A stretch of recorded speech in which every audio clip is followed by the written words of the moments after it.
Fulton County Health Department. And again, I would like to thank the IOMC, and especially Mustafa, for giving me this opportunity. And let's get it on. So I usually start my presentation with a simple joke, just to show humor is part of our presentation as public health education. So a pastor known for his lengthy sermons noticed a man get up and leave during the middle of his message. The man returned just before the conclusion of the service, and the pastor was surprised to see the man that he had left. So he asked him, where had you gone during my sermon? The man says, I went to get a haircut. So the pastor says, why didn't you do that before the service? And the man says, because I didn't need one of them. I didn't need a haircut at that time. So I'm just hoping none of you are going to leave during my presentation. And with my overview of the presentation moving forward, I'm going to define public health and especially what's health promotion, provide you with some statistics. And I'm going to define what's a coalition and why form a coalition. And if you can take anything out from my presentation today, it's going to be policy, systems, and environmental change. Everybody in here knows that my middle name is PSE, so anybody who comes in interaction with me always leaves with the PSE message. And also I'm going to talk to you about our signature initiative, which is the Health Promotion Advisory Council. I'm also going to refer to it as HPAC structure. So do you know that laughter is the best medicine? We keep saying that, but somehow it's not covered in our health insurance plans, right? So public health protects us and keeps our loved ones safe and healthy. We've had several achievements in the past century, in the 19th and 20th century, some of them which are the modern sanitation was a part of the public health's accomplishment. The fluoridation of public drinking water supply, which began in 1945, is a major health accomplishment, because what you see today, 40 to 70% reduction of tooth decay in children, is because of the fluoridation of the water. I don't know if many of you have heard the moving upstream story, but if I tell you this in a brief 1 minute, you'll know the theme of where I'm trying to go from this presentation. So a moving upstream story, this guy was walking along the banks of a river, and he noticed that someone in the water was drowning. So he pulls the person ashore, and then he sees another person in the river in need of help. And before long, he sees there are many people who need help who are drowning, and they don't even know how to swim. So he's able to save a few, and he sees few being victims to the water, and he calls for help, and many more rescuers come in and keep saving. But there seems to be no reduction in the number of people drowning. So he walks out of he walks ashore. He starts to walk upstream, and he finds out that he wants to find out what's the root cause, why are people falling into this river.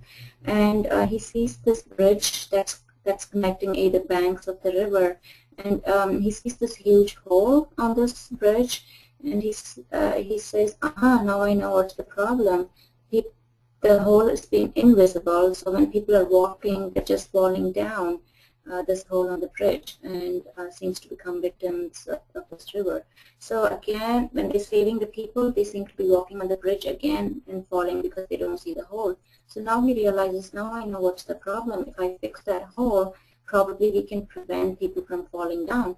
So if you connect this moving upstream story to what's happening now, people are falling victims to diabetes, heart attacks, or chronic diseases. And what if we could fix that hole? And what I mean by fixing the hole on the bridge is nothing but prevention. What if we can bring prevention to the forefront? We might see less people dying of complications to diabetes or heart attacks and improve their quality of life. So that's what is the moving upstream story. And prevention does make sense. If you look at the public health approach versus the medical model approach, public health sort of looks at the prevention aspects en masse. So it looks at the huge population level. And it sort of, as the saying goes, you can either pay now or you pay later. So at this, currently, our healthcare system focuses on treating disease, and whereas prevention focuses on health. Focusing on prevention doesn't just improve care, right? It's also an important step in reducing the cost of health care. The financial costs of treating chronic disease like heart disease, cancer, and diabetes are enormous. And if we are working closely to incorporate best practices and bring prevention to the forefront, which sort of makes sense, we value the treating the whole patient than just a condition or a disease. So when we help people take care of their health, we are also improving the community as such. And here's an example of how a public health system looks like. And you guys, I mean, whoever's listening in will definitely notice that there are many links missing in the current healthcare system. Even though the health department seems to be the center of all this connections, you don't see all of them connected. Everybody's working in silos. Even if one link is broken, the system is broken.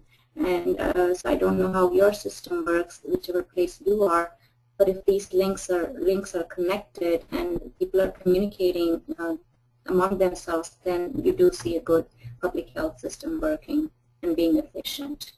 I'm not going to go deep into the core functions of public health, but if you can see, it's mainly assessment, policy development, and assurance. So we monitor health status, we identify what is the health problem, we diagnose and investigate health problems. We also inform, educate, and empower people about health issues. We develop policies and also enforce policies and also make sure it's working. So we do, evaluation is a major part of the public health system. These are some of the things that most of us open the newspapers in the morning, and the consequences are being seen, like in the right in Newspeak, the story ran, and has been seen and documented among our youth. The sad part is it's the youth are falling prey to our current system. So prevalence of overweight has more than doubled among American children and tripled among adolescents in the past 20 years. And this is not only the beginning of a chain reaction for dangerous health problems, which were only seen in adults before. And pediatricians are diagnosing an increased number of children with type 2 diabetes. That was common in children. And if you know, 60% of overweight children have at least one risk factor for cardiovascular disease, and not just heart disease, but also depression, anxiety, and more frequent absences from school. So these are just some of the data on the left showing what has become of an American public health crisis. And these are, I don't have to prove them with your pictures, but this is how when we walk into a fast food restaurant, this is what we see. It's called super fast, super burgers, large, etc. If you see in 1957, the size of the soda compared to 1997 and recent, how the soda size has increased in itself. And if you are in U.S., this is a food it's a breakfast item, and you can see, I mean, can you identify this food? And we feed our children with this food, some of the names that we don't even know, all chemicals mostly. And if you've not identified this food yet, it's Pop-Tarts. So this is, if you're in the U.S., you know Pop-Tarts are very kids-oriented. Kids like it, even adults feed it. But if you saw the ingredients, that's what we're feeding our kids right now. Public health is challenged because we don't have a clown. Public health doesn't have a clown to attract children to talk about health. But some of the major industries, the food industries have their marketing strategies well in place. So we the children fall prey to clowns such as McDonald's before we can even bring them the health message. So when I see these pictures, it gives me that the kids are falling prey into French fries and burgers and unhealthy junk food. And some of these food industries have their taglines. You know, I'm loving it, this McDonald's. If you say, break me off a piece of that, everyone knows it's a Kit Kat bar, especially Coke. Of course, you're opening happiness. But what is public health messages? Public health doesn't have a message yet. And that's really sad, because all we say is eat healthy, and the kids in this age and adults really we don't have a good marketing system. And of course, physical activity, the improvement of technology is good, but also we are falling prey into the technologies, and we're reducing our physical activity. We park our car nearest to the grocery store to prevent taking extra steps. We use the elevators and not the steps. So everything's just aligning for us to head towards a public health crisis such as obesity. And I'm going to run through these slides quick. These are the famous CDC slides. And if you see the dark, this is the map of the USA. And as I run through these slides, you'll see that the darker the slides get, that means the BMI is increasing, and the prevalence of obesity or overweight is increasing. So, okay, so 1986, 87, you can see the blue colors increasing, the darker blues. So now you have the darker blues coming in, and so obesity sort of, the prevalence rate has become 15 to 19% in these states. And you know how, and now it's become 20. You can see the reds over there in 20%, 20 to 24%, and now you see more than 25% the prevalence rate of obesity and overweight. And this is ever growing. It's not. It doesn't look like a green, ever growing, but looks like worse. It's worse. And some of the reasons that I just stated was unhealthy food. There's no physical activity. And chronic disease in U.S., 7 out of 10 deaths in U.S. are from chronic disease, such as heart disease, cancer, and stroke. And if you look at the 4 risk factors, risk behaviors, one is lack of physical activity, poor nutrition, tobacco use, and excessive alcohol consumption. So you would think if public health can address these 4 risk behaviors, we might improve the health of the community. But you also have to know changing health behaviors is as tough as it can be. And I'm going to zero into our Fulton County. It's a county that's 70 miles long and has a 1 million population. And almost the leading causes of death are almost the same. In Georgia is the state that the county is in. And you can see the heart disease, cancer, stroke, unintentional injuries, chronic lung diseases, 80% of which is due to smoking, and kidney disease, and these are the top leading causes of death. And this is the map of the Fulton County. As I said, it ranges from 70 miles. It's 70 miles long, and at the topmost is well affluent areas. And of course, we still talk about healthcare disparities, and the minority population do fall prey into having worse health outcomes. And as you can see, the south part of the county has a higher minority population living, and that's where we do see the health disparity more often. And we have to look into the social determinants of health to address the health disparities. I was talking about why prevention should come to the forefront, but somehow the healthcare system and the funding for the healthcare system at this time, before the Affordable Care Act comes in, this is how we've been spending. If you look at the left bar, it shows the factors influencing health. Medical care is only 10%, so actually the hospital system is only 10%. 20% is genetics. And if you can change the behaviors and environment, that's what is causing me, if that's influencing health, 70%. but it's so unevenly distributed on the money-wise, because if you look at the right bar, you see the national health expenditures. Medical services is 96% of the money goes to medical services, and 70% that influences health. 44% of the money is being spent on the 70% that we can make a change. So it doesn't make sense that we're spending only 4% of the money on prevention. So thinking about all this, we had to think outside the box. Coming to Fulton County 2 years back, as leading the division of the health promotion, we came together and said, okay, what can be done?